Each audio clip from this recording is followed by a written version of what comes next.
गांव का एक छोटा सा स्कूल जहां बच्चे पढ़ने आते थे, सपने देखने आते थे।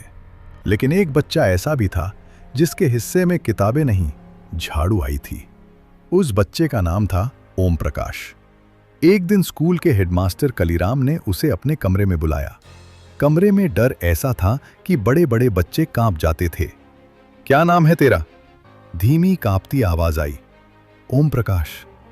फिर अगला सवाल आया। चूहरे का है? बस यहीं से शुरू हुई उस मासूम बच्चे की यातना। हेडमास्टर ने सामने खड़े शीशम के पेड़ की ओर इशारा किया और कहा, उस पर चढ़, टहनियां तोड़, झाड़ू बना और पूरे स्कूल को चमका दे। तेरा तो यही खानदानी काम है। सोचिए, जिस उम्र में बच्चे पेंसिल पकड़ते हैं, उस उम्र में उसके हाथ में झाड़ू थमा दी गई। वह पूरे दिन स्कूल के कमरे, बरामदे और मैदान साफ करता रहा। धूल उसके बालों में भर गई, चेहरा मिट्टी से ढक गया। प्यास से गला सूख रहा था, लेकिन पानी पीने तक की इजाजत नहीं थी। और उधर कक्षा में बाकी बच्चे पढ़ रहे थे। दूसरे दिन भी वही हुआ। तीसरे दिन जब ओम प्रकाश चुपचाप कक्षा में जाकर बैठ गया तो हेडमास्टर की दहाड़ गूंज उठी। उन्होंने उसकी गर्दन ऐसे दबोची जैसे कोई भेड़िया बकरी के बच्चे को पकड़ लेता है। उसे घसीटकर बाहर फेंक दिया गया और चीख कर कहा, जा, पूरा मैदान साफ कर। रोता हुआ बच्चा फिर झाड़ू लगाने लगा।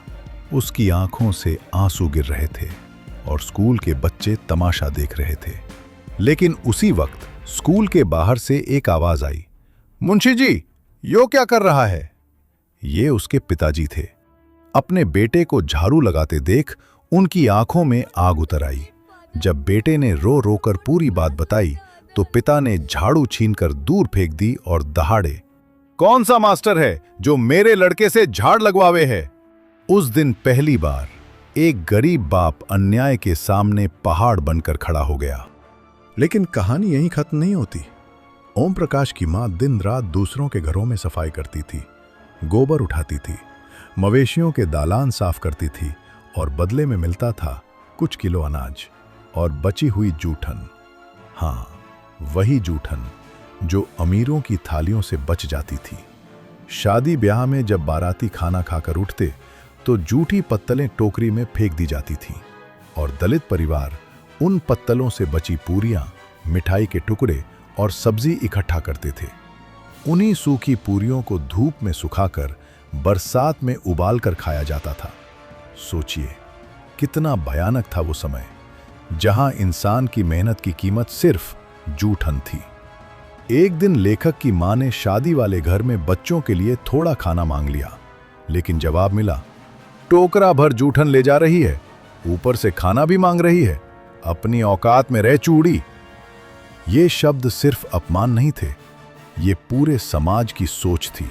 फिर आया वो दिन जिसने ओम प्रकाश की आत्मा तक हिला दी। घर की गरीबी इतनी थी कि मरे हुए पशुओं की खाल उतारने का काम भी करना पड़ता था। एक दिन गांव के एक आदमी का बैल मर गया। मां ने मजबूरी में ओम प्रकाश को चाचा के साथ भेज दिया। उसके हाथ में पहली बार छुरी थमाई गई। कांपते हाथ, डर से भरी आंखें और सामने पड़ा एक मरा हुआ बैल। जैसे जैसे खाल उतर रही थी, वैसे वैसे उसके भीतर कुछ टूटता जा रहा था। लेकिन सबसे दर्दनाक पल अभी बाकी था। खाल को गठरी में बांधकर उसके सिर पर रख दिया गया।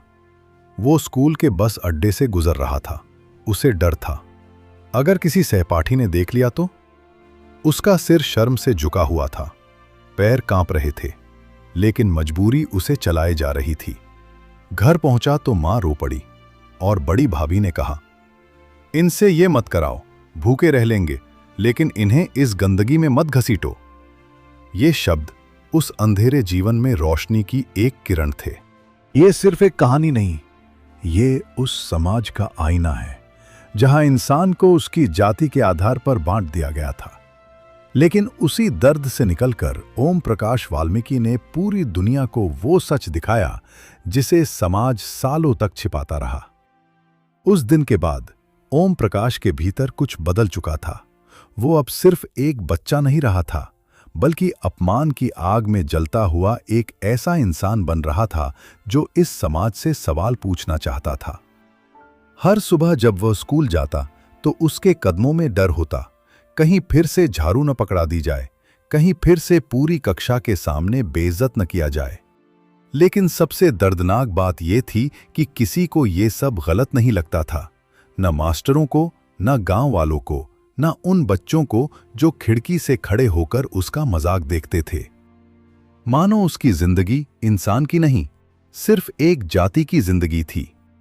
रात को जब पूरा गांव सो जाता, तब उसकी मां थकी हुई देह लेकर घर लौटती थी। हाथों में गोबर की बदबू, कपड़ों पर गंदगी के निशान और चेहरे पर सालों की थकान। लेकिन फिर भी वो अपने बच्चों को देखकर मुस्कुराने की कोशिश करती थी, क्योंकि मां जानती थी गरीबी से बड़ी भूख होती है इज्जत की। उस छोटे से घर में न ढंग का खाना था, न अच्छे कपड़े, न पढ़ाई की सुविधा, लेकिन एक चीज थी, सपना। एक ऐसा सपना जिसमें उनका बेटा झाड़ू नहीं, किताब उठाए। गांव की गलियों में चलते हुए ओम प्रकाश अक्सर सोचता था, क्या मैं सच में इतना छोटा हूं? क्या सिर्फ जाति की वजह से इंसान की कीमत खत्म हो जाती है? क्या पढ़ने का हक सिर्फ अमीरों और ऊंची जाति वालों का है? ये सवाल उसके भीतर तूफान बन चुके थे, लेकिन समाज चाहता था कि वो सवाल पूछना छोड़ दे, झुक जाए और उसी गंदगी में जिंदगी गुजार दे जिसमें पीढ़ियां गुजर चुकी थीं। उसकी आंखें नीचे थीं, लेकिन दिल के भीतर चीख गूंज रही थी, मैं पढ़ना चाहता हूं, मैं इंसान की तरह जीना चाहता हूं। समय बीतता गया, लेकिन बचपन के वो जख्म कभी नहीं भरे। लेकिन उसी दर्द ने एक लेखक को जन्म दिया, एक ऐसा लेखक जिसने समाज के सामने वो सच रख दिया जिसे लोग देखना नहीं चाहते थे। क्योंकि गरीब आदमी मेहनत करके आगे बढ़ सकता है, लेकिन जिस समाज में इंसान को जन्म से ही छोटा घोषित कर दिया जाए, वहां लड़ाई और भी कठिन हो जाती है। फिर भी उन्होंने हार नहीं मानी। उन्होंने झाड़ू पकड़ी, लेकिन किताब भी नहीं छोड़ी। उन्होंने जूठन देखी, लेकिन सपने देखना बंद नहीं किया। उन्होंने अपमान सहा, लेकिन आत्मसम्मान को मरने नहीं दिया।